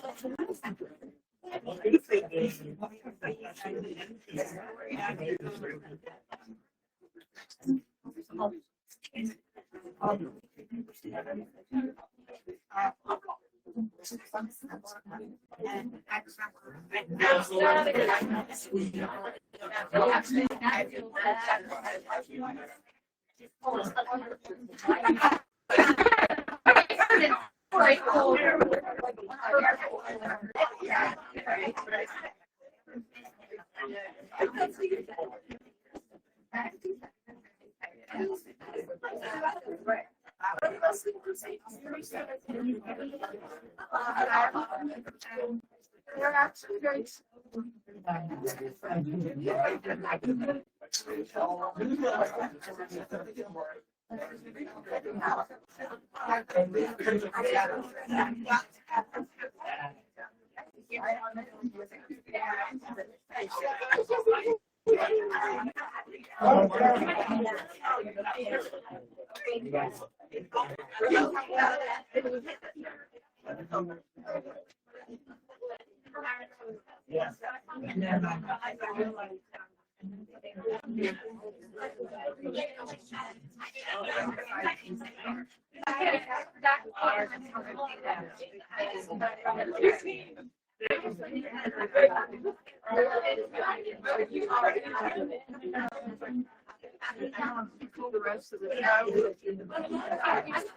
Can I take a look at that with you?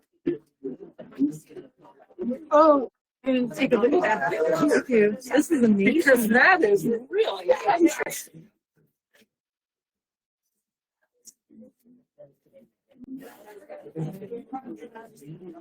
Thank you so much. Yeah.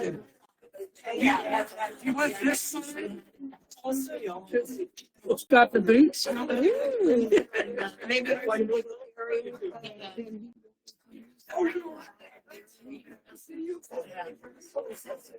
Yeah.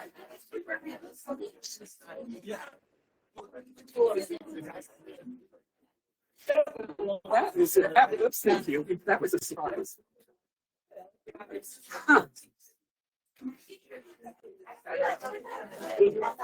Thank you for coming here.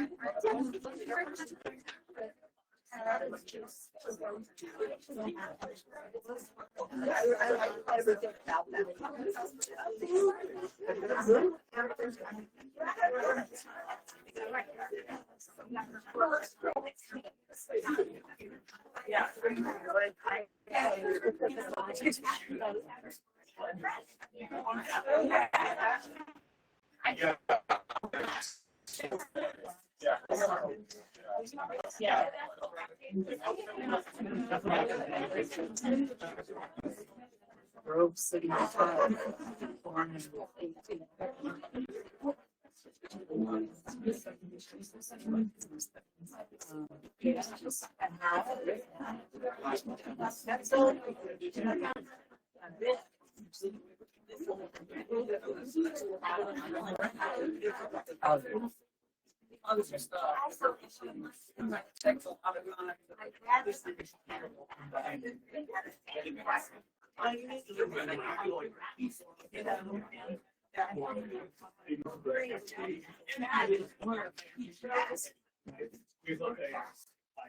Yeah, I'll tell you. I think it's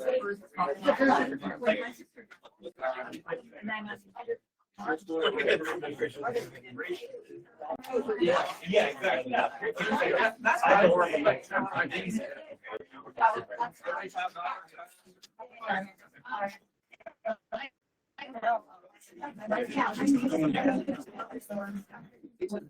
they're just playing in the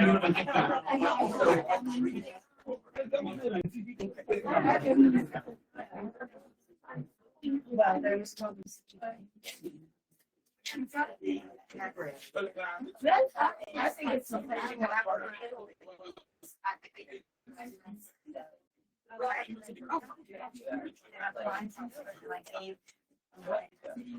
cards, credit card.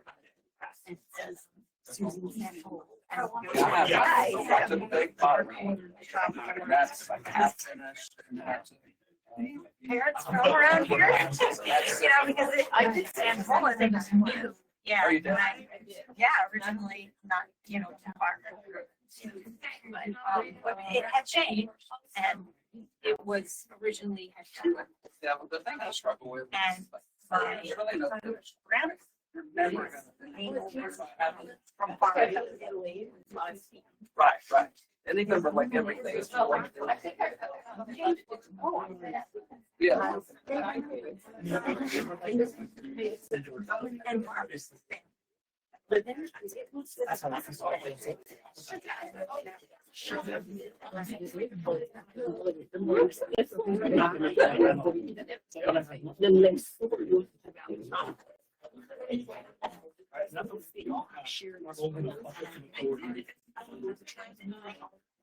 That was a good interview.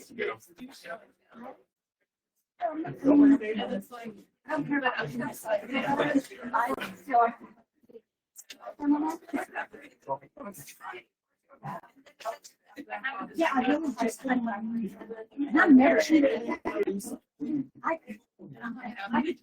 my family tells me I can talk, but on this one, so I just. Yeah.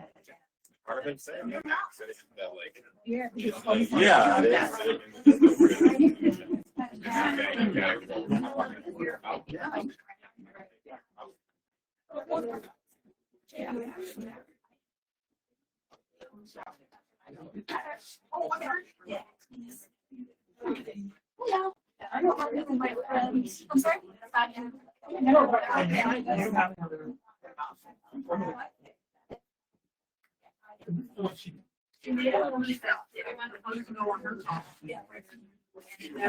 Never did. Is that? I've never heard of Yeah, she made her own, she intended it to be a coffee. that. Oh, nice. So how does this supposed to move with you then? Like, what are you doing? I bring it out. Maybe I want.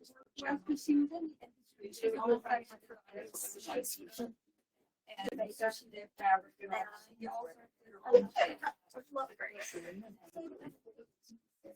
No, you just did a reproduction course. Okay, let me make this one. I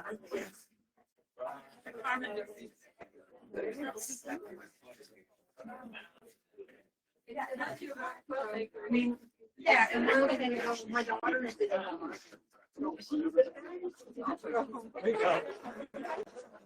Nobody else wants. Very nice.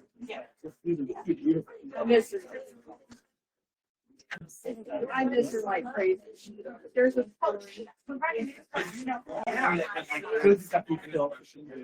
Yeah, there's a bunch of them.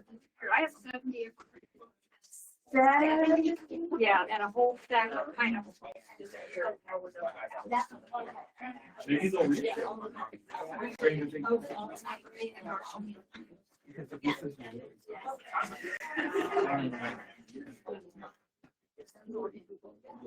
Okay, I see some similarities to your. Well, this is an Anna order pattern. Okay, But, you know, but everything gets interpreted. that's right. And the things that we're going to, like the flowers and things. And I had to add some color because.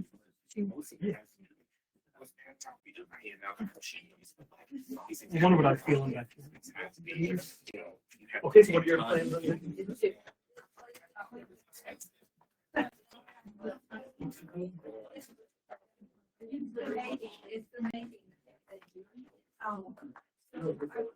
I know that I brought my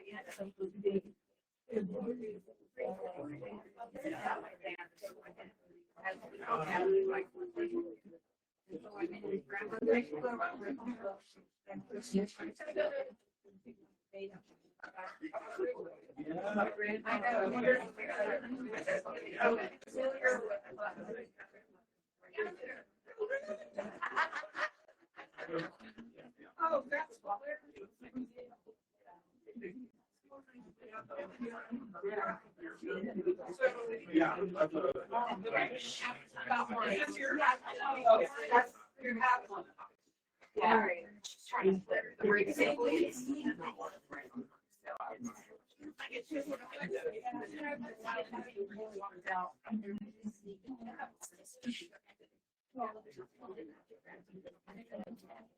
I'm trying to get a few pictures. I'm trying to get a few pictures.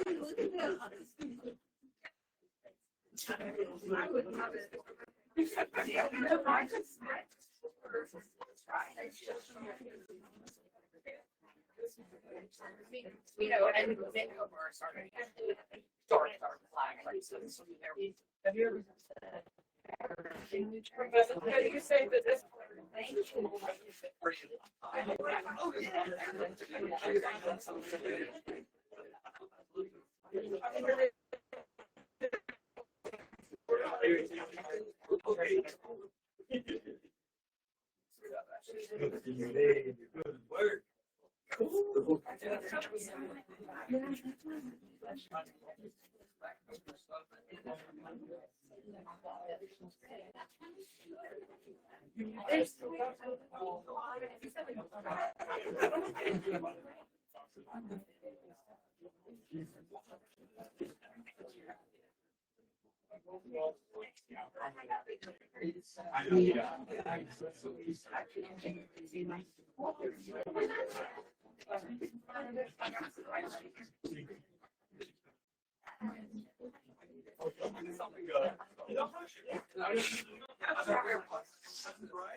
That's what I'm doing. This one right here.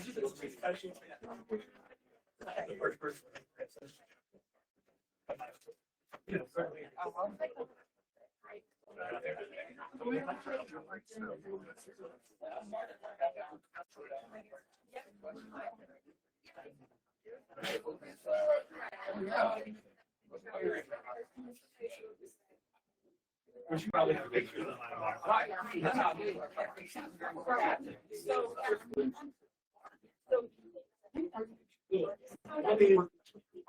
so much.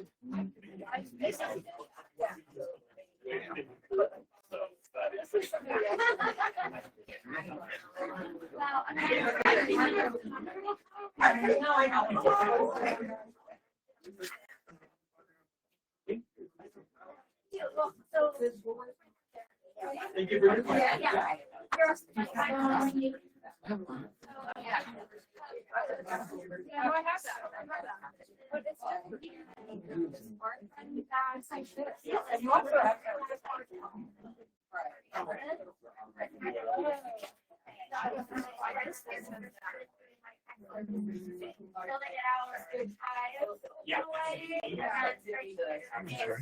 And then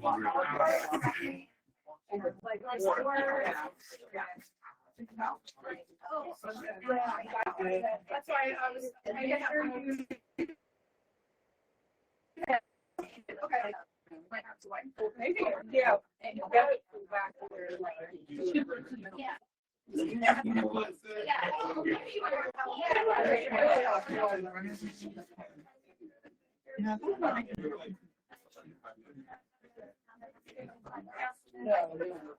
I'm just, do you? No, you didn't. I know you didn't. I know you didn't.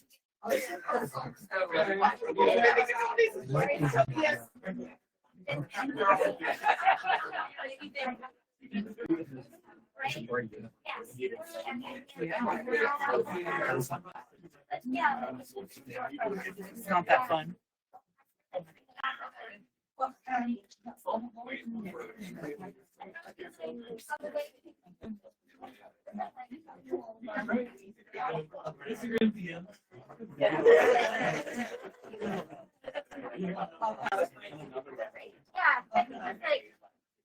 The writing with red, like just like felt.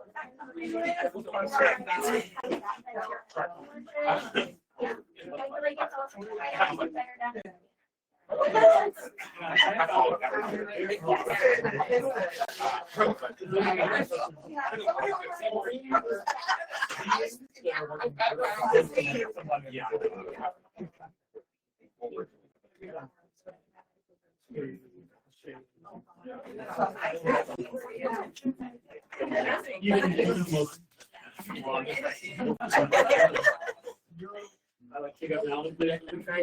It's so weird. I think it's nice. I've definitely been on a practice like anti-aging. We switch like that with the class. I have to. And I'm like, I so I don't know your Instagram for businesses. Google it, Florida.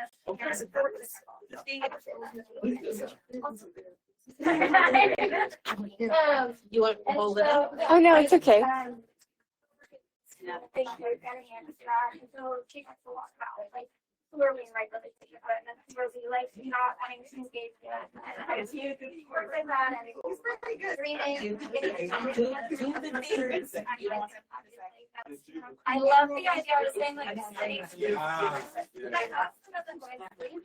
but I love the idea of like sitting with the questions long enough that they can get more space in your body as you like falling asleep. Yeah. You're right. Yeah. Yeah. Yeah, please. Thank you. Thank you so much. Yes, will do. Did you say you're also engaging with someone? Yeah, my name's Jen. I live in Atlanta. Yeah, I'm, well, I've been a garment sewist and a quilter for a long time, and I've also been a white area facilitator and consultant for like 20 years. So, you know. Welcome to all these. No, I would love it. Yeah, I would love to talk to you more, but no, I think it's so welcoming and engaging with the balance of like hard reflection that putting the work on people is like something that constantly have to read and line up everything. Thousands of, you know, it's like, it's hard. Especially stories. Anyway, but what I wanted to say was, yes, so the sewing part of it goes into so like last year, I went on the trip to England and it was a white. I think the lights gotta be Trust for me to see that thing on. Through it, I located watching the. Oh, sure, yeah, yeah. And do they meet at the corners? Yeah, the tulips come out like this? Yeah, it's like the same. You can tell it's not like repeat. Oh, okay, there's repeat. Okay. It looks great.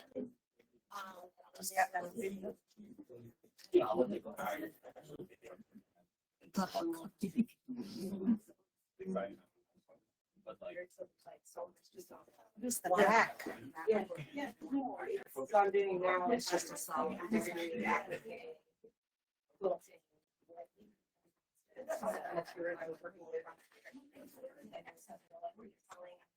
That ancestral story of this spiritual generation with embroidery, and I just been doing it for a year. The story, so it's like how the story is shaped with this story. Like, no, I drew it out very differently.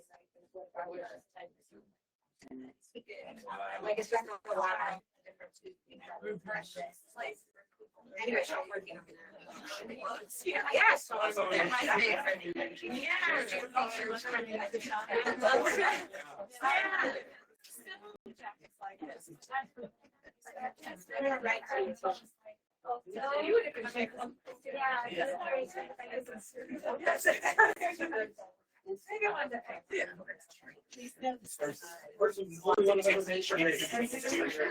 yeah, I just kind of fell into it.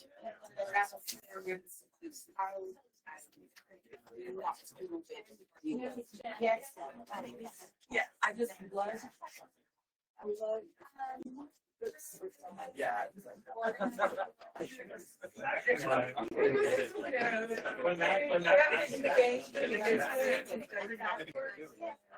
Big clock.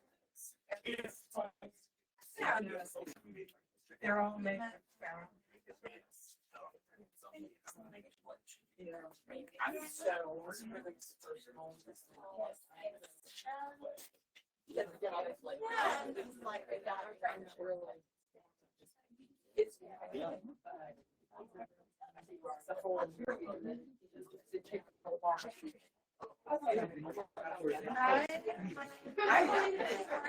For sure, because it's the collage part. It's like, so right now, it's stitch. And it's like, but I wanted to ask you, because I'm a yellow, tired teacher. Like the first time in my life, it's so amazing. Yeah. You know, but I'm not financially comfortable enough to afford it there. But the what's yeah, so I wanted to, if I donate the $2,000, does that mean with those little we're done with something? A thing? For what? One of the things that I this would stay as a collection of things. Right.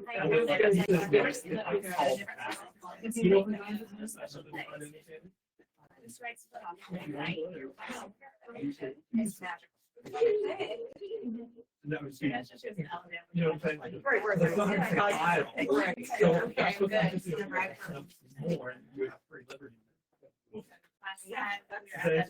Yes. Because, you know,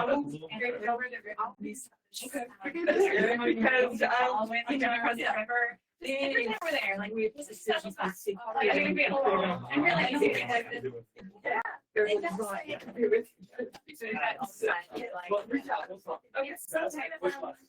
State plan, and you like. It's one of those. Yeah.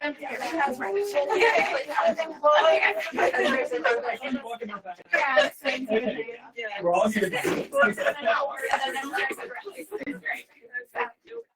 You don't say it for today. Help us out. I like the way there was.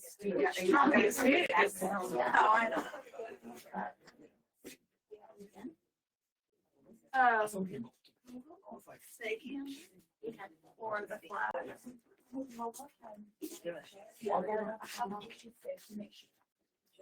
Oh, okay, yes. And you. The other corner, remember the one that had the mud bag? That whole room is fucked up. Can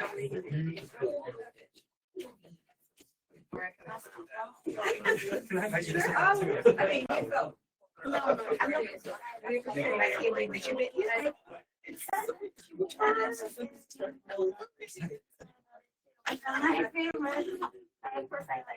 Maybe let's do two. Longer than that, you get blood circle. No, yeah, no, you good.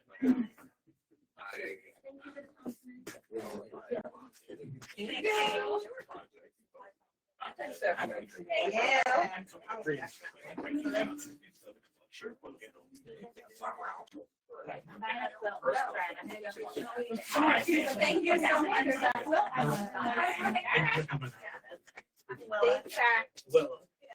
I live in LJ. Okay, yeah. Yeah, I've done some antique analogies.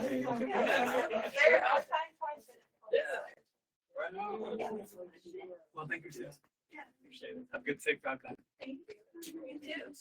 It will be a Jen, I got you. I look forward to it. Yeah, enjoy the rest of your day.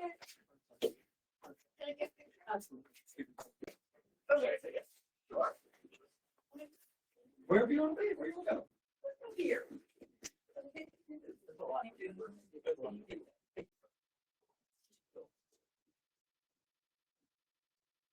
Thank you. Thanks a lot. I'm sorry to Oh. And I have to stay. My best friend has the best things in the world. Right. Yeah, like. Oh, I mean, Cassie. Oh, yeah, Cassie. hi, so nice to meet you in person. Yeah, beautiful. Don't worry. Hi, Wade. Very nice to meet you. Beautiful. Beautiful.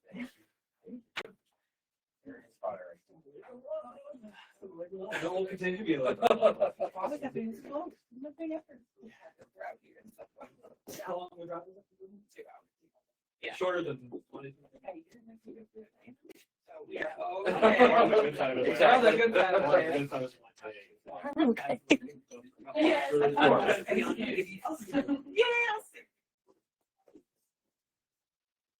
Thank you. My pleasure. My pleasure. Maria. Maria. Nice to meet you. Here. Where are you coming from? No, I teach here at the university. I live here in Carrollton, so it was like out of nowhere. So I Yeah. Beautiful. Well, I'm just a short 3 hours away, so is there something that we can work together on university?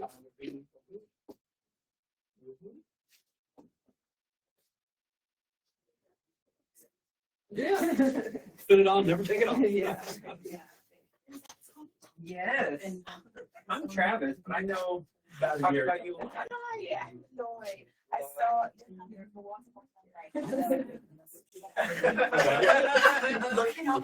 Glad we get.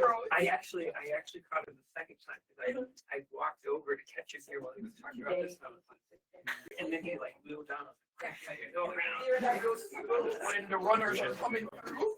Yeah, the walls out. Have a good short drive. Yeah. Amber, you still live streaming? Yeah. Okay. We're still going live right now. All right, y'all. Hi. Thank you for paying attention. How many people are there? 31. 31 today. Well, it's been a wonderful time. We have sat here. No, I have stood for the last hour and a half, telling stories and answering questions. Now I'm sitting here with my new friend, Sam Christian, which you may or may not know from Airmont or Instagram. Yes. Sam, tell me your Instagram. Sam_Christ21. Looking up. Doing some good work. And we were just in the middle of talking about what he was working on, which I look forward to hearing more about. But for now, I'm going to release Internet Emma from duty, who has been faithfully recording for the last hour and a half. Thank you, Emma. And thank y'all for tuning in.